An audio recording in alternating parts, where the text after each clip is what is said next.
الحمد للہ رب العالمین والصلاة والسلام علی سید الانبیاء والمرسلین نبینا محمد وعلی آلہ وصحبہ اجمعین، اما بعد۔ محترم ناظرین کرام، پچھلے درس کے اندر مصنف رحمہ اللہ نے عقل کے بارے میں گفتگو کی تھی، ان لوگوں کی تردید میں، ان فلاسفہ اور عقلانیوں کی تردید میں جو لوگ عقل کو ہی سب کچھ مانتے ہیں، عقل ہی کو خالق مانتے ہیں وغیرہ وغیرہ۔ اسی لیے یہاں پر مصنف نے ثابت کیا ہے کہ یہ عقل خود جو ہے مولود ہے، یہ خود مخلوق ہے، یہ کہاں سے خالق ہو سکتی ہے۔ آج جو بحث لا رہے ہیں کہ یہ عقل جو ہے یہ کسبی ہے یا وہابی ہے۔ اللہ تعالیٰ نے اس عقل کو عقلاء کے اندر پیدا کیا ہے۔ عقلاء یعنی جو اہل عقل ہیں، جو اولو الالباب ہیں، اس میں علم و تجربات کے حصول کی صلاحیت اور قابلیت عطا کی ہے اللہ تعالیٰ نے۔ عقل ہی کے ذریعے سے انسان علم حاصل کرتا ہے اور وہ تجربات کو سیکھتا ہے۔ مگر جو صرف یہ کہے کہ عقل کسبی ہے تو یہ بھی غلط ہے۔ پہلے یہ فطری ہے، اللہ تعالیٰ نے اس کے اندر فطری صلاحیتوں کو پیدا فرمایا ہے، پھر اسے علوم و تجربات کے حاصل کرنے اور ان سے استفادہ کرنے کے لیے تیار کیا ہے، یہاں تک کہ وہ آہستہ آہستہ کامل ہو جاتا ہے۔ جس طرح کی اشیاء کے اندر اللہ کی یہ سنت رہی ہے، جیسے کہ انسان کا جسم نمو کو قبول کرتا ہے، اسی طرح اس کی عقل بھی نمو کو قبول کرتی ہے، اور یہ اللہ تعالیٰ کا فضل و کرم اور احسان ہے، اور اس کی نعمتیں بے شمار ہیں۔ انہی میں سے ایک عقل بھی ہے، جو کہ اللہ کی بہت بڑی نعمت ہے۔ اسی کے ذریعے انسان حق اور باطل کے اندر تمیز کرتا ہے۔ لیکن اس عقل کے اندر معتزلہ فلاسفہ اور اہل مغرب نے غلو سے کام لیا، اور آج کے فلاسفہ نے حد سے زیادہ غلو کیا ہے، اور بہت سے مسلمان بھی ان کی تقلید کرنے لگے ہیں، اور ان کے نزدیک عقل ہی اصل بن کر کے رہ گیا ہے، اور شریعت جو ہے اس کے تابع ہے۔ تو یہ عقل کو سب کچھ سمجھتے ہیں، اور ساری چیزوں کو، حتیٰ کہ شریعت کو بھی، شرعی جو ہے نصوص کو بھی یہ عقل کے تابع کرتے ہیں۔ اس لیے سب کچھ کہتے ہیں کہ یہ چیز سائنٹیفک ہے۔ شریعت کی جو ہے بہت ساری چیزیں جو ہیں سائنٹیفک ہیں اور عقل کے مطابق ہیں۔ ہاں، وہ چیزیں جو غیبیات سے تعلق رکھتی ہیں، آخرت سے تعلق رکھتی ہیں، وہ 20% ہیں، وہ آج عقل کے مطابق تو ابھی فی الحال نہیں ہے، بعد میں وہ بھی ہو جائے گا۔ یہ اپنے آپ کو مسلمان کہنے والے ایسا کہتے ہیں، یعنی جو ہے وہ دین کو سائنٹیفک بنا رہے ہیں۔ ارے بھائی، تمہاری عقل میں آئے یا نہ آئے، جو دین ہے وہ دین ہے، یہ مقدم رہے گا۔ تو یہ کہہ رہے ہیں کہ بہت بڑی گمراہی ہے، بلکہ جیسا کہ کہا جاتا ہے کہ عقل جو ہے یہ شریعت کا شاگرد ہے، وہ شریعت ہی سب کچھ حاصل کرتی ہے اور اس سے استفادہ کرتی ہے۔ اب کوئی اسے شریعت کا استاذ بتانے لگے تو یہ جو ہے کھلی گمراہی، یعنی عقل کو جو مقدم کرتے ہیں اور اس سے شریعت کو اس کے تابع کرتے ہیں، یہ گمراہی ہے۔ اصل جو ہے وہ شریعت ہے، عقل جو ہے اس کے تابع ہے، یہ جو ہے صحیح ہے۔ عقل میں جو چیز نہ آ سکے تو آپ یہ کہہ سکتے ہیں کہ عقل کے اندر کمی ہے، ابھی جو ہے وہاں تک نہیں پہنچی ہے۔ لیکن بلیم شریعت کو کریں، یہ بالکل غلط ہے۔ آپ بلیم اپنی عقل کو کریں، شریعت کو نہیں۔ عقل کے اندر نمو ہوتا ہے، عقل کے اندر کمی بیسی ہوتی ہے، لیکن شریعت کے اندر ایسا کچھ نہیں ہے۔ اگر عقل شریعت سے بے نیاز ہوتی تو اللہ تعالیٰ رسولوں کو کبھی مبعوث نہ کرتا اور کتابوں کو کبھی نازل نہ کرتا، بلکہ حقیقت یہ ہے کہ انسان اپنی تمام تر قدرت و صلاحیت، امکانیات اور عقل کے ساتھ عاجز اور کمزور ہے، کیونکہ بہت سی چیزیں ایسی ہیں جنہیں صرف اللہ کے وحی کے ذریعے ہی حاصل کیا جا سکتا ہے، جنہیں اللہ اپنے رسولوں کو وحی کے ذریعے بتاتا ہے۔ انسانی عقل اس وحی الہی کے سامنے ایک ادنا شاگرد اور حقیر بندہ ہے۔ اس پر ضروری ہے کہ یہ شریعت کی تابعداری کرے۔ اس طرح شریعت ہی سردار ہے، یہی عامر ہے، وحی، امر و نہی سب اسی کی طرف سے ہے، اور عقل جو ہے اس کے سامنے ایک ذلیل اور کمتر ہے۔ تمام اوامر یہ اسی سے لیتا ہے، اور انہیں سمجھ کر اس کی تنفیذ کرتا ہے، اسی طرح تمام منہیات اسی سے حاصل کرتا ہے اور پھر انہیں سمجھ کر ان سے اپنے آپ کو بچتا ہے، وعید سن کر اس پر ایمان لاتا ہے اور اس کے لیے ہزار حساب لگاتا ہے اور وعدے کو سن کر اس کی طرف رغبت کرتا ہے۔ اس طرح انسانی عقلوں کا اسی وقت فائدہ ہوتا ہے جب وہ وحی الہی اور رسالتوں کی روشنی میں کام کرے، اور اللہ تعالیٰ نے اپنے اسی فضل و کرم اور حکمت کی وجہ سے رسولوں کو مبعوث کیا ہے، کتابوں کو نازل کیا ہے تاکہ انسانی عقلیں ان سے استفادہ کریں، پھر انہیں تسلیم کریں۔ تو عقل جو ہے اس لیے ہے تاکہ انسان حق اور باطل میں تمیز کرے، صحیح اور غلط کے اندر تمیز کرے، اور شریعت کو سمجھے اور پھر اس کو جو ہے صحیح سے تنفیذ کرے۔ اس لیے عقل ہے۔ عقل اسی لیے نہیں ہے کہ جو ہے اس کو شریعت پر اتھارٹی دی جائے، شریعت کو سمجھنے کے لیے، شریعت کی تنفیذ کرنے کے لیے اور حق اور باطل کے درمیان تمیز کرنے کے لیے، تاکہ انسان باطل سے، گمراہی سے بچ سکے اور وہ حق کو قبول کرے۔ اس لیے جو ہے عقل ہے۔ چنانچہ جب ایک انسان اپنی عقل کا بہتر استعمال کر کے ان پر ایمان لاتا ہے اور اس کی تابعداری قبول کر لیتا ہے تو ایسی صورت میں وہ راہ ہدایت پر آ جاتا ہے اور اس کی عقل اسے سعادت تک پہنچا دیتی ہے۔ لیکن اگر یہ عقل تکبر اور سرکشی سے کام لیتی ہے تو گمراہ اور بدبختی کا شکار ہو کر رہ جاتی ہے۔ بہر صورت کچھ لوگ ایسے ہیں جنہوں نے عقل کے تعلق سے غلو سے کام لیتے ہوئے اسی کو اصل ٹھہرا دیا۔ پہلے زمانے میں اس کے اندر معتزلہ اور متکلمین نے غلو کیا تھا، اور دور حاضر میں عصرانی اور عقلانی قسم کے لوگ اس کے اندر غلو کر رہے ہیں، اور ان کا اپنا ایک خاص مکتبہ فکر ہے جسے عقلانی مکتبہ فکر سے جانا جاتا ہے۔ ان کا دعویٰ ہے کہ یہ اسی عقل ہی سے حق و باطل اور ہدایت و ضلالت میں تمیز کر لیتے ہیں، اور اس طرح یہ اللہ کی مخلوق میں سب سے زیادہ گمراہ بندے بن جاتے ہیں، اور یہی چیز انہیں کفر باللہ تک پہنچا دیتی ہے، حالانکہ عقل کی حیثیت ایک شاگرد کی ہے اور ہر علم رسول اللہ صلی اللہ علیہ وسلم کے سامنے ایک غلام کی حیثیت ہے۔ چنانچہ واضح ہوا کہ عقل اور شریعت کا جہاں مسئلہ ہو تو شریعت جو ہے یہ ایک استاذ کی حیثیت رکھتی ہے اور عقل جو ہے ایک شاگرد۔ چنانچہ عقل انسانی کے ذریعے شریعت کو سمجھا جاتا ہے، حق اور باطل کی تمیز کی جاتی ہے، اور پھر اس کے بعد اپنی زندگی میں اسے نافذ کر کے جو صحیح ہے اس پر عمل کر کے، جو غلط ہے اس سے اجتناب کر کے دنیاوی اور اخروی سعادت حاصل کی جاتی ہے۔ یہ جو ہے عقل کا فائدہ ہے۔ لیکن اگر کوئی اپنی عقل کا غلط استعمال کرتا ہے، شریعتوں پر فوقتر بتاتا ہے، رسالتوں سے فوقتر اپنے آپ کو بتا کر کے وہ خود جو ہے صحیح اور غلط کو چننا اپنی عقل کے مطابق شروع کر دیتا ہے، پھر وہ گمراہی کے اندر بھٹکنا شروع ہو جاتا ہے۔ سوال یہ ہے کہ عقل اور ذہانت کے درمیان کیا فرق ہے؟ عقل اور ذہانت میں کچھ لوگ فرق کرتے ہیں۔ ذہانت یہ عقل سے استفادہ کرتی ہے، یعنی اگر انسان کے پاس عقل نہ ہو تو اس کے پاس ذہانت بھی نہیں ہوگی، یہ مطلب ہے۔ وہ کسی چیز کی تمیز نہیں کر سکتا، یعنی عقل کی بنیاد پر وہ تمیز کرتا ہے، اس کے اندر ذہانت اور ذکاوت پیدا ہوتی ہے، اس کے اندر شعور اور تمیز کی صورت پیدا ہوتی ہے۔ اور یہ جو عقل ہے یہ کہاں ہے؟ عقل یہ دل کے اندر ہے۔ صحیح بات یہ ہے کہ جو عقل ہے، عقل انسانی، اس کا محل کہاں ہے؟ تو عقل انسانی کا محل جو ہے یہ دل ہے۔ اس تعلق سے لوگوں کے یہاں اختلاف ہے، یعنی محل عقل ہے۔ محل عقل کیا ہے؟ دماغ ہے کہ دل ہے؟ فلاسفہ کہتے ہیں کہ دماغ ہے، سر کے اندر جو دماغ ہے وہاں پہ عقل ہے۔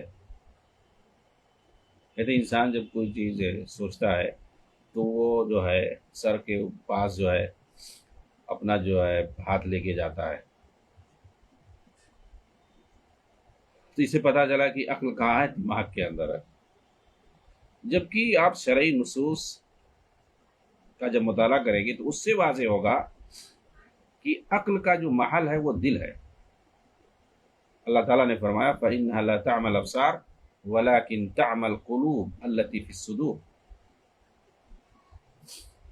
ان کی نگاہیں اندھی نہیں ہوتی ہیں، بلکہ ان کے دل اندھے ہیں جو سینوں میں۔ افلا يتدبرون القرآن ام علی قلوب اقفالها، کیا ان کے دلوں پر تالا پڑا ہوا ہے؟ قرآن کے اندر وہ غور و فکر نہیں کرتے۔ غور و فکر کرنے کا محل کہاں بتایا جا رہا ہے؟ دل، سینہ بتایا جا رہا ہے، دل بتایا جا رہا ہے۔ ظاہر سی بات ہے ذہانت تو یہ عقل جہاں ہوگی وہیں غور و فکر انسان کرے گا، وہیں سے۔ اور اندھا پنی مطلب آدمی جو ہے شعور سے کام نہیں لیتا ہے، غور و فکر سے کام نہیں لیتا ہے، بصیرت سے کام نہیں لیتا ہے، تو یہ کہاں کے بارے میں التی فی الصدور کہا گیا، القلوب التی فی الصدور۔ تو گویا دل کے اندر آدمی بصیرت سے کام لیتا ہے، سوجھ بوجھ سے کام لیتا ہے، اور اس کا محل کیا ہے؟ دل ہے۔ غور و فکر سے کام لیتا ہے، اس کا محل کیا ہے؟ دل ہے۔ ان کے علاوہ بھی بہت ساری آیتیں ہیں جو اس بات پر دلالت کرتی ہیں کہ عقل کا جو محل ہے وہ دل ہے، اسی میں فقہ و فہم پایا جاتا ہے، اور اسی کے ذریعے انسان غور و فکر کرتا ہے، تمام چیزوں کا ادراک کرتا ہے۔ جیسا کہ ایک حدیث کے اندر وارد ہے الا وان فی الجسد مضغہ اذا صلح صلح الجسد کلہ واذا فسدت فسد الجسد کلہ الا وہی القلب۔ سن لو کہ بدن کے اندر ایک گوشت کا ٹکڑا ہے، جب وہ درست رہتا ہے تو سارا بدن جو ہے درست ہوتا ہے، اور جب وہی بگڑ جاتا ہے تو سارا بدن جو ہے بگڑ جاتا ہے، اور وہ ٹکڑا کیا ہے؟ دل ہے۔ یعنی اسے سمجھ میں آ رہا ہے کہ پورے بدن کا کنٹرول جو ہے دل سے ہوتا ہے، دل پورے بدن کا کنٹرول کرتا ہے۔ اگر دل بگڑ گیا تو سارا جسم بگڑ جائے گا، فاسد ہو جائے گا، اور اگر دل جو ہے صحیح رہا، صالح رہا، تو پورا بدن جو ہے صالح رہے گا۔ بعض علماء کہتے ہیں، اور یہ بہتر بھی لگتا ہے، اور انہی میں سے شیخ شنقیطی رحمہ اللہ بھی ہے، کہ عقل کی سلامتی کے لیے دماغ کی سلامتی شرط ہے۔ گویا عقل اور دماغ کے درمیان ایک تعلق ہے، اسی لیے جب کسی کے دماغ پر مارا جاتا ہے تو وہ اپنی عقل جو ہے کھو دیتا ہے، اس کا احساس اور شعور ختم ہو جاتا ہے۔ اس طرح عقل کی سلامتی کے لیے دماغ کی سلامتی شرط ہے۔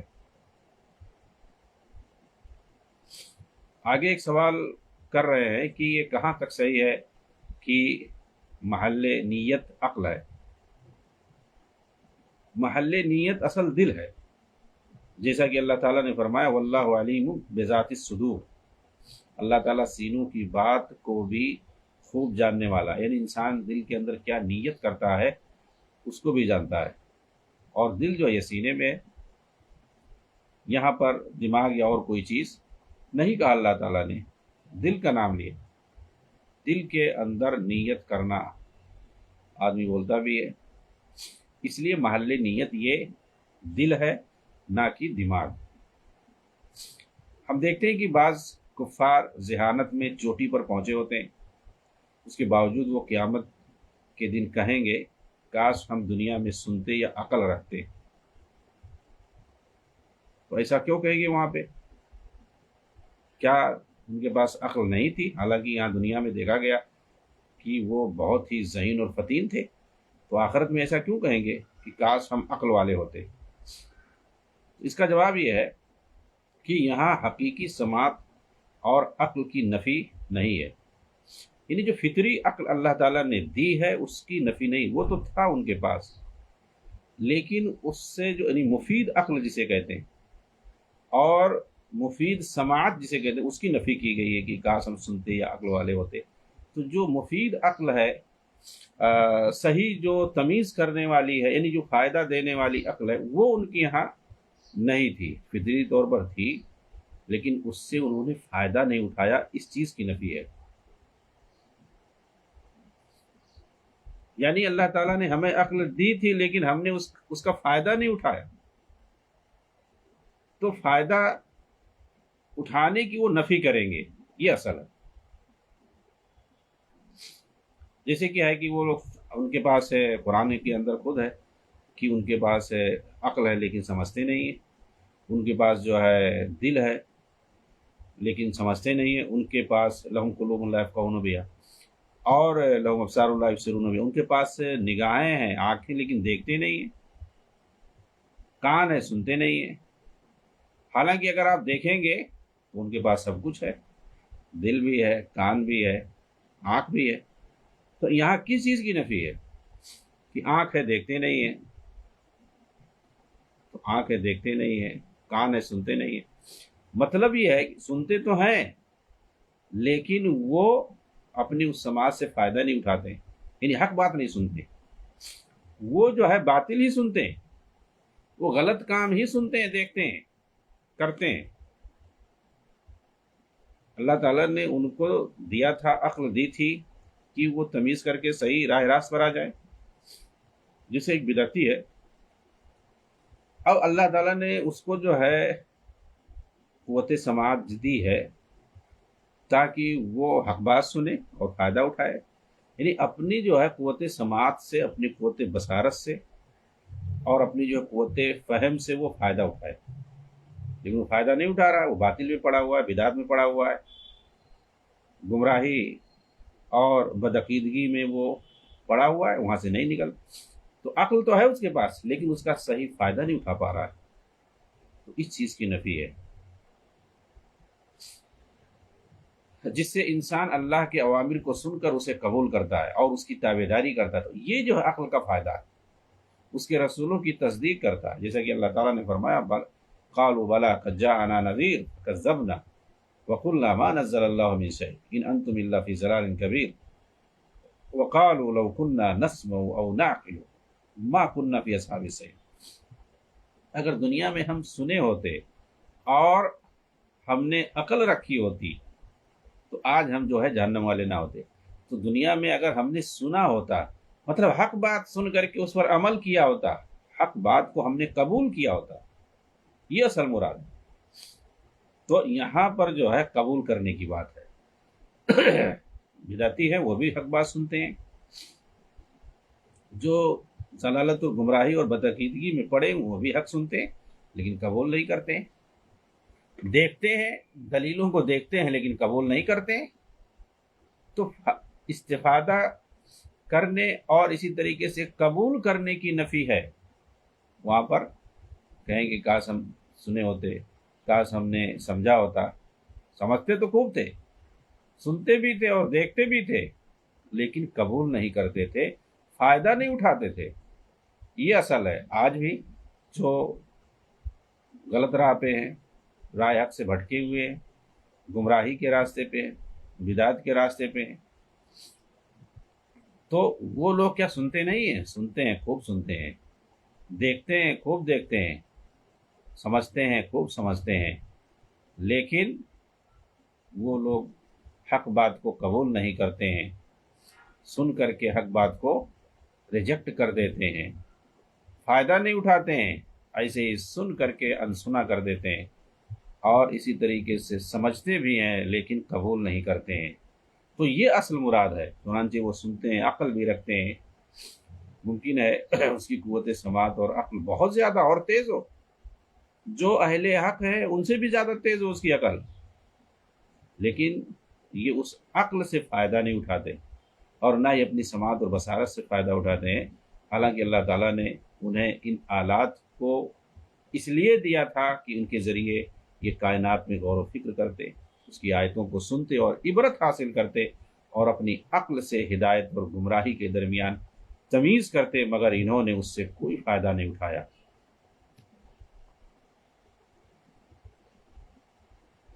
اس طرح ان کے ہوتے ہوئے بھی ان کی کوئی حیثیت نہ رہی. یہ جو فائدہ ہی نہیں اٹھایا آپ نے، گویا آپ کے پاس وہ چیز ہے ہی نہیں، گرچہ ہے لیکن نہ ہونے کے برابر ہے. وجود اور عدم دونوں برابر ہے. کیوں؟ اس لیے کہ اس کی کوئی حیثیت ہی نہیں رہی۔ اور چونکہ کسی چیز کی نفی اس لیے بھی کر دی جاتی ہے کیونکہ اس کا کوئی فائدہ نہیں ہوتا، اس کی نفی کر دی جاتی ہے۔ ایک چیز آپ کے پاس رکھی ہوئی ہے، آپ اس سے فائدہ ہی نہیں اٹھا رہے، جس کا مطلب یہ ہے کہ گویا وہ آپ کے پاس وہ چیز ہے ہی نہیں۔ اب جو آدمی اس سے فائدہ اٹھا رہا ہے گویا اس کے پاس ہے وہ،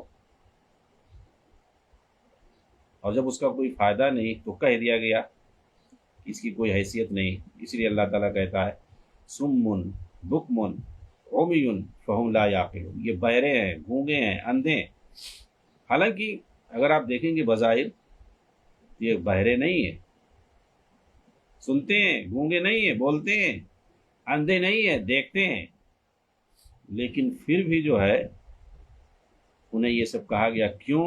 کیونکہ وہ ان نعمتوں سے فائدہ نہیں اٹھاتے ہیں، وہ اپنی قوت سماعت اور بصارت ان ساری چیزوں سے وہ فائدہ نہیں اٹھا رہے، اسی لیے یہاں پر انکار کر دیا گیا کہ یہ گونگے ہیں، یہ بہرے ہیں، یہ اندھے ہیں۔ تو انہوں نے اپنی بصارت سے فائدہ نہیں اٹھایا۔ فائدہ اٹھانا کسے کہتے ہیں؟ انہوں نے حق بات دیکھی لیکن اس سے انہوں نے منہ موڑ لیا، انہوں نے حق سنا لیکن انسنی کر دی، اسی لیے اللہ نے انکار کر دیا کہ ان کے پاس ہے ہی نہیں۔ چنانچہ وہ سنتے ہیں، دیکھتے ہیں، عقل بھی رکھتے ہیں، لیکن جب وہ اپنی سماعت، بصارت اور عقل سے فائدہ نہیں اٹھاتے اسی لیے ان کی نفی کر دی گئی، اس لیے کہ انہوں نے ان سے کوئی فائدہ نہیں اٹھایا، اور جب کوئی فائدہ نہیں اٹھایا تو گویا وہی چیز ان کے لیے وبال جان بن گئی، ویسے ہی ان کی نفی کر دی گئی ہے۔ جسے اللہ کے رسول صلی اللہ علیہ وسلم کا یہ قول ہے لا صلاۃ لمن لم یقرأ بفاتحۃ الکتاب، جس نے سورہ فاتحہ نہیں پڑھی اس کی کوئی نماز نہیں ہوئی۔ آدمی نماز پڑھتا ہے پھر بھی صرف سورہ فاتحہ نہیں پڑھا نا، باقی تو نماز پڑھا، نماز پڑھی اس نے، لیکن پھر بھی جو اللہ کے رسول کہہ رہے ہیں اللہ صلی اللہ اس کی کوئی نماز نہیں ہے۔ نماز کیوں نہیں اس کی جبکہ اس نے پڑھی ہے؟ اس لیے کہ اس نے سورہ فاتحہ نہیں پڑھی ہے اس کے اندر، اس لیے اس کی نماز ہی نہیں ہوئی، گویا پڑھ کر کے بھی اس کی نماز نہیں ہوئی۔ تو انسان کان سے سنتا ہے لیکن سننے کے بعد بھی گویا وہ نہیں سنتا ہے، یا اس کے پاس کان نہیں ہے، گویا کان کی نفی کی گئی ہے کہ کان نہیں ہے اس کے یہاں، کیوں نہیں؟ اس لیے کہ وہ حق نہیں سن رہا ہے۔ نماز کی نفی کیوں کی گئی؟ اس لیے کہ نماز کا جو ایک رکن ہے اس کو اس نے ختم کر دیا، گرا دیا، جس سے وہ نماز غیر مفید ہو گئی، اس لیے نماز ہی کی نفی کر دی گئی۔ کہہ رہے ہیں کہ یہ بات بہت اہم ہے کہ ہم نے اللہ کو اپنی عقل سے نہیں پہچانا۔ اللہ نے مخلوق کو اپنی معرفت پر پیدا کیا ہے۔ حدیث کے اندر آیا ہے کہ ہر بچے کو فطرت پر پیدا کیا جاتا ہے، کل مولود یولد علی الفطرہ، چنانچہ ہر بچہ اللہ کی توحید اور اس کی معرفت پر پیدا ہوتا ہے۔ یعنی جب وہ پیدا ہوتا ہے تو وہ توحید پر پیدا ہوتا ہے، بعد میں اسے توحید سے پھیرا جاتا ہے۔ وہ پیدا ہوتے ہی بچہ جان لیتا ہے کہ اس کا پالنے والا اللہ ہے۔ سورہ اعراف کے اندر اللہ تعالیٰ نے فرمایا وَإِذْ أَخَذَ رَبُّكَ مِن بَنِي آدَمَ مِن ظُهُورِهِمْ ذُرِّيَّتَهُمْ وَأَشْهَدَهُمْ عَلَىٰ أَنفُسِهِمْ أَلَسْتُ بِرَبِّكُمْ قَالُوا بَلَىٰ شَهِدْنَا أَن تَقُولُوا يَوْمَ الْقِيَامَةِ إِنَّا كُنَّا عَنْ هَٰذَا غَافِلِينَ أَوْ تَقُولُوا إِنَّمَا أَشْرَكَ آبَاؤُنَا مِن قَبْلُ وَكُنَّا ذُرِّيَّةً مِّن بَعْدِهِمْ أَفَتُهْلِكُنَا بِمَا فَعَلَ الْمُبْطِلُونَ۔ اور جب تمہارے رب نے آدم کے بیٹوں سے ان کی پشتوں میں سے ان کی اولاد کو نکالا اور انہیں خود ان کی جانوں پر گواہ بنایا، کیا میں واقعی تمہارا رب نہیں ہوں؟ انہوں نے کہا کیوں نہیں، ہم نے گواہی دی۔ ایسا نہ ہو کہ تم قیامت کے دن کہو بے شک ہم اس سے غافل تھے، یا یہ کہو کہ شرک تو ہم سے پہلے ہمارے باپ دادا ہی نے کیا تھا اور ہم تو ان کے بعد ایک نسل تھے، تو کیا ہمیں اس کی وجہ سے ہلاک کرتا ہے جو باطل لوگوں نے کیا۔ جو پہلے کے لوگوں نے کیا اس کو بنیاد بنا کر کے ہمیں بھی اس کی سزا مل رہی ہے۔ اس طرح انسان اللہ کی معرفت اور اس کی توحید پر فطری طور پر پیدا ہوتا ہے، جیسا کہ اللہ کے رسول نے فرمایا کل مولود یولد علی الفطرہ فابواہ یہودانہ او ینصرانہ او یمجسانہ، ہر بچہ فطرت پر پیدا ہوتا ہے، پھر اس کے ماں باپ اسے یہودی بناتے ہیں یا نصرانی بناتے ہیں یا مجوسی بنا دیتے ہیں۔ اس میں عقل کا کیا کردار ہوتا ہے؟ یہی جو ہے اللہ کی معرفت میں مدد کرتی ہے، اور اسی سے پتہ چلتا ہے کہ اللہ موجود ہے۔ عقل ہی سے انسان سمجھتا ہے، اللہ کی معرفت حاصل کرتا ہے، اس کے وجود کی گواہی دیتا ہے۔ اس کائنات کے لیے ایک خالق اور مدبر کا ہونا ضروری ہے، اسی لیے ایک کافر جس کا ایمان وحی پر نہیں ہے، اسی عقل کے ذریعے سے وہ بھی ماننے پر مجبور ہوتا ہے کہ اس کائنات کا ایک خالق ہے، ایک مدبر ہے، جیسا کہ اللہ تعالیٰ نے فرمایا وَلَئِن سَأَلْتَهُم مَّنْ خَلَقَ السَّمَاوَاتِ وَالْأَرْضَ لَيَقُولُنَّ اللَّهُ، بلا شبہ اگر تم ان سے پوچھو گے کہ آسمانوں کو اور زمین کو کس نے پیدا کیا تو وہ ضرور کہیں گے کہ اللہ نے۔ یہ سوال کس سے ہے؟ کافروں سے ہے۔ توحید ربوبیت پر ہر انسان ایمان رکھتا ہے اور اسے جانتا ہے، اسی پر اس کی فطرت ہے، اور اسے وہ اپنی عقل سے جانتا ہے اور اس کا ادراک رکھتا ہے۔ مگر یہاں کچھ تفاصیل ہے۔ اللہ کے اسماء اور اس کی صفات، اس کی شریعت، کچھ غیبی امور عقل انسانی ان کا ادراک نہیں کر سکتی، ان کے بارے میں وحی کے ذریعے کوئی نہ کوئی شریعت خبر دیتی ہے۔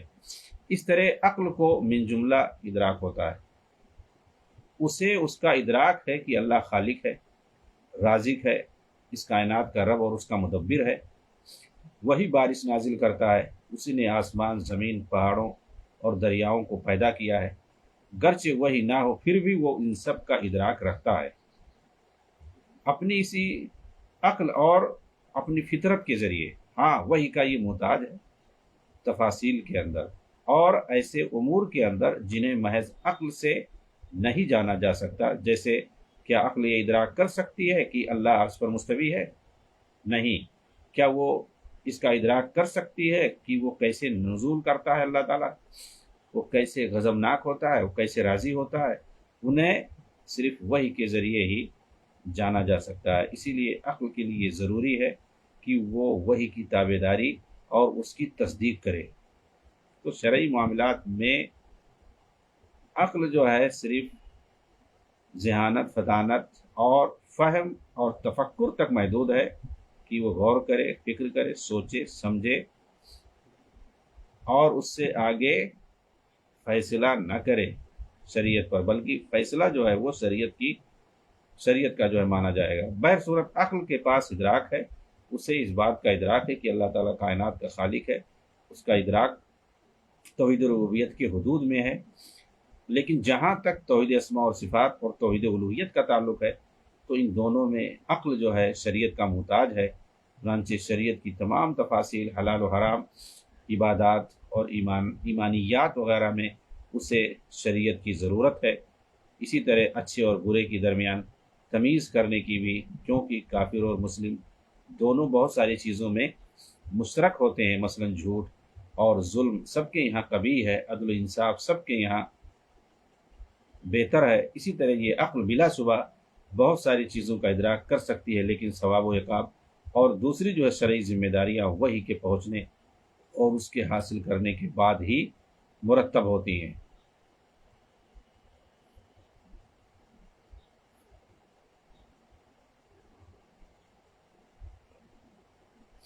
عقل سے متعلق اور بھی بہت ساری باتیں ہیں، انشاءاللہ اگلے دروس میں اس پر گفتگو ہوگی۔ والسلام علیکم ورحمۃ اللہ وبرکاتہ۔